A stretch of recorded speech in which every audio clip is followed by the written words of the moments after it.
Alhamdulillah wassalatu wassalamu ala rasulillah amma ba'd. Kita sudah menyimak 6 nasihat dari 6 sahabat calon penghuni surga, atau 5 sahabat calon penghuni surga. Kali ini kita akan menyimak sahabat yang ke-6 yang dijamin oleh Nabi SAW untuk masuk surga. Dan pasti wejangan dari manusia seperti ini pasti istimewa, karena mereka sudah dijamin masuk surga, sehingga perilakunya, ucapannya juga mencerminkan calon-calon penghuni surga. Nasihat kali ini kita akan dengarkan dari sahabat yang bernama Talhah ibnu Ubaidillah radhiyallahu anhu. Dalam sebuah athar yang diriwayatkan oleh Imam Waqi' dalam kitab beliau Az-Zuhd, dan isnadnya dinilai sahih oleh Syekh Al-Utsaimin, di mana beliau radhiyallahu anhu berkata, aqallu li'aibil mar'i an yajlisa fi darihi. Semakin banyak orang tinggal di rumahnya, maka akan semakin sedikit aibnya. Semakin banyak orang tinggal di rumahnya, maka akan semakin sedikit aibnya. Apa yang dimaksud dengan tinggal di rumah di sini? Yang dimaksud adalah meminimalisir pergaulan. Meminimalisir pergaulan. Karena kalau tinggal di rumah tapi tetap banyak bergaul dengan orang lain, maka aibnya pun tetap banyak. Karena mungkin saja orang banyak tinggal di rumah tapi banyak bergaul lewat media sosial. Sehingga kalau di zaman kita ini, apa yang disampaikan oleh Talhah ibnu Ubaidillah tadi bisa kita ungkapkan dengan bahasa yang lain, meminimalisir pergaulan akan mengurangi dosa. Apa? Meminimalisir pergaulan akan mengurangi dosa. Ada sebagian orang merasa bangga ketika dia banyak bergaul dengan orang lain. Sebagian orang bangga ketika dia punya banyak pertemanan di media sosialnya. Ini adalah anggapan yang keliru. Para ulama kita dahulu, para sahabat Nabi SAW, mereka manusia-manusia yang sangat membatasi pergaulan. Nanti kita akan jelaskan pergaulan seperti apa yang positif. Tapi aslinya mereka adalah orang-orang yang meminimalisir pergaulan. Kenapa demikian? Karena ketika orang banyak bergaul, maka potensi terjerumus kepada perbuatan dosa semakin banyak. Saya ulangi, ketika orang banyak bergaul, maka potensi dia melakukan dosa akan semakin banyak. Dosa ini ada yang sifatnya pribadi, ada yang sifatnya sosial. Dosa yang sifatnya pribadi, contoh misalnya sombong. Ketika dia bergaul dengan orang lain, dia akan melihat kekurangan-kekurangan orang lain. Dan dia akan melihat, saya punya kelebihan yang tidak dimiliki oleh orang lain. Muncullah perasaan apa? Sombong. Ketika dia banyak bergaul dengan orang lain, dia akan perhatikan bajunya seperti apa,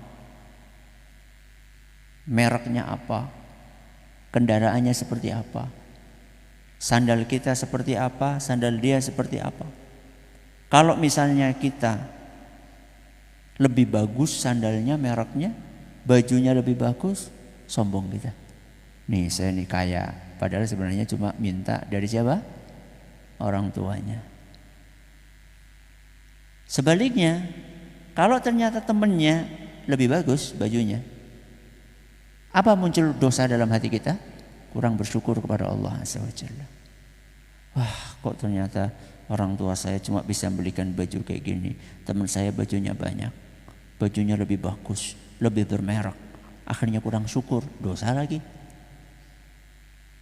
Ini bisa dihindari kalau kita jarang bergaul. Ini bisa dihindari, dosa-dosa tadi sombong, kurang bersyukur, bisa dihindari kalau kita tidak banyak bergaul dengan orang lain. Semakin sedikit kita bergaul dengan orang lain, maka potensi berbuat dosanya semakin sedikit pula. Dosa yang sifatnya pribadi, contohnya tadi sombong, kurang syukur. Ada juga dosa sosial. Dosa sosial itu dosa yang kita lakukan terhadap orang lain. Ya. Ketika kita melihat orang lain punya kekurangan karena sering bergaul, kita tahu kekurangan orang lain, akhirnya kita menghina dia, kita merendahkan dia, kita menggibah dia, menggunjing dia, kita caci maki dia, kita rendahkan dia. Ini gara-gara apa? Gara-gara banyak bergaul. Itu pun terjadi di media sosial. Coba perhatikan betapa banyak orang yang tersinggung gara-gara komentar pertemanan yang ada di medsos. Apa-apa dikomentari. Kenapa dia berkomentar? Karena dia berteman. Seandainya dia tidak berteman, dia tidak akan komentar. Jadi jangan bangga kalau misalnya kita punya akun di banyak media sosial. Jangan bangga kalau saya punya pertemanan sekian banyak. Gak usah bangga. Apa sih kelebihannya seperti itu? Gak ada kelebihannya. Ya. Apa kelebihannya punya akun di media sosial?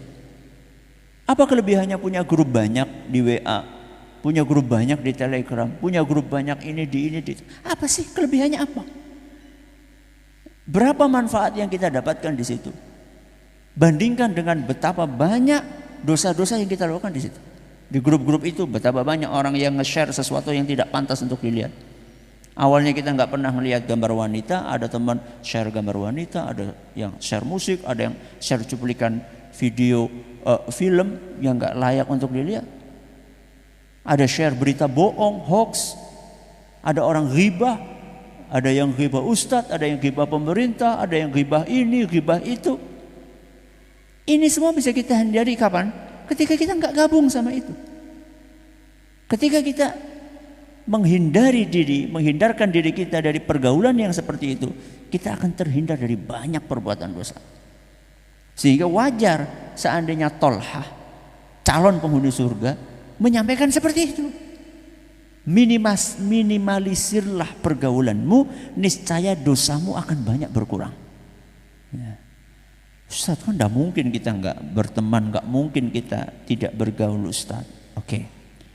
Pertemanan hanya diperbolehkan kalau satu, mendatangkan manfaat ukhrawi. Dua, mendatangkan manfaat duniawi. Itu saja. Silahkan berteman, silahkan bergaul. Kalau kita yakin dari orang ini kita akan mendapatkan satu, apa tadi? Manfaat ukhrawi. Dua, manfaat duniawi. Apa manfaat ukhrawi? Ilmu. Contoh misalnya, kenapa kamu berteman sama si fulan? Karena si fulan ini, kalau saya berteman sama dia, ilmu-ilmu yang belum saya pahami, pelajaran-pelajaran yang belum saya pahami, dia bisa jelaskan kepada saya. Ini namanya manfaat apa? Ukhrawi. Ya. Kenapa kamu berteman sama dia? Karena dia bisa diajak untuk murojaah bareng. Dia mau menyimak bacaan Al-Quran saya mau menyimak bacaan Al-Quran dia. Nah, ini teman yang bermanfaat. Apalagi contohnya Ustaz, manfaat ukhrawi, terpengaruh perilaku baik. Kenapa kamu berteman sama si fulan? Karena si fulan itu rajin berangkat ke masjid, selalu di saf pertama. Kalau saya berteman sama dia, saya kebawa sama dia, ikut duduk di saf pertama. Kenapa kamu berteman sama dia? Karena orangnya rajin sedekah. Sehingga setiap dia sedekah, dia ajak saya ikut bersedekah. Inilah pergaulan yang diperbolehkan. Manfaat apa tadi? Ukhrawi. Yang kedua, kalau memang gak ada, maka boleh kita berteman dengan orang yang kita mendapatkan manfaat duniawi. Apa manfaat duniawi? Bisnis. Ya, bisnis. Jadi ketika kita butuh bisnis sama orang, kita ketemu dengan klien, kita ketemu dengan konsumen, tidak masalah. Ya. Atau kita belanja ke pasar, mau nggak mau kita harus belanja ketemu sama orang, tidak masalah. Karena itu ada manfaat duniawinya. Ya. Untuk menghidupi kita, menghidupi anak kita, menghidupi istri kita, memberi nafkah kepada mereka. Selain itu, hindari pertemanan yang tidak menghasilkan manfaat ukhrawi dan juga tidak menghasilkan manfaat duniawi, tinggalkan. Entah itu di dunia nyata atau di dunia maya.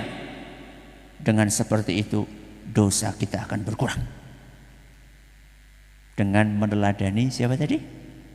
Talhah bin Ubaidillah. Mudah-mudahan bermanfaat. Subhanakallahumma bihamdika asyhadu an la ilaha illa anta astaghfiruka wa atubu ilaik. Assalamualaikum warahmatullahi wabarakatuh.